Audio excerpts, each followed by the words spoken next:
I'm Andrew Sabin. We're in what we call the Brown Barn. It's where I do all the steel fabrication, and it's for making the larger works that I make.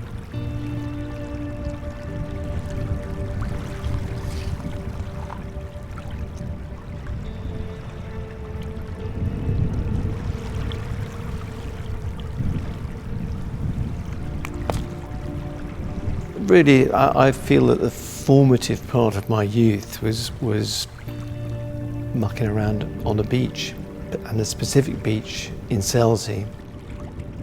It's a pebble beach with large flints, and I would have spent days just contemplating the depth of those pebbles, the numbers of those pebbles, the spaces in between. And then, of course, there are the textures of barnacles and other organisms and enemies. I used to fish a fair amount and dig for lugworms, so there would be holes in the sand indicating where the lugworms were, and extruded sand that they've pushed up into worm casts. And it's all those textures and processes that I think I draw on, really, and attract me as I muck around. And when I think, oh, that's interesting, it's very often, oh, that's actually some kind of form or texture from my past.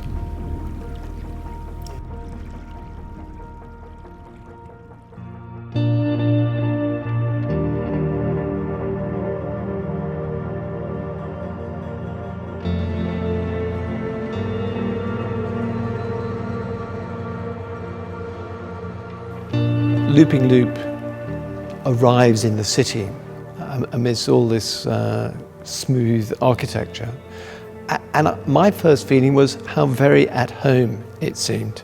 Obviously there's a huge contrast between the texture and the kind of mood it presents itself, which is very much in contrast to the cityscape. But I felt it wasn't dominated by the city. I thought it asserted itself well. You know, just below those buildings is the same sort of mud and soft material and organisms that's everywhere. I think it feels very natural there. So it's not an invasion of an alien species. It's just, you know, an expression of kind of set of processes that's relevant in the city as it is anywhere. It's a great and exciting thing that sculpture is now in the public domain in so many different contexts. It brings a new audience, a different audience.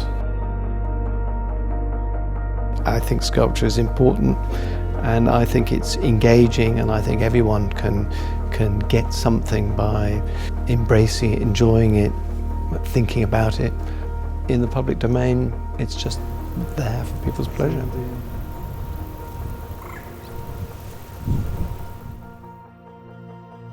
I'm very interested in the nature of matter, and my main goal is to activate not just the surface but the interior of material, and I suppose in a sense to increase the surface area of it, and the area for contemplation, and the surface area for expression. So I'm constantly making my materials permeable, trying to get into the inside of them, trying to get the inside outside. I spend my time experimenting with stuff, and it's taken me to quite strange places in terms of how to make the work.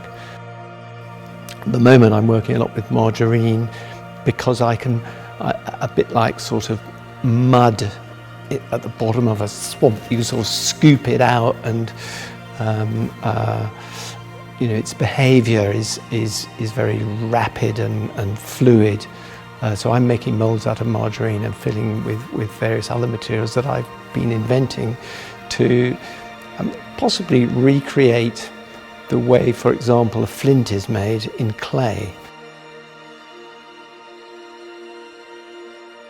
The role of art in my life is a means to explore this kind of conundrum of where we are, where we find ourselves. In sculpture, it's a material and formal exploration. I'm basically playing with the stuff of the world and seeing what emotional responses, intellectual responses I feed back to myself, and follow my nose through that inquiry. And I've done it for 40 years. Originally, there was more overt meaning. Now I'm really intensely in the exploration and as excited as I've ever been about it.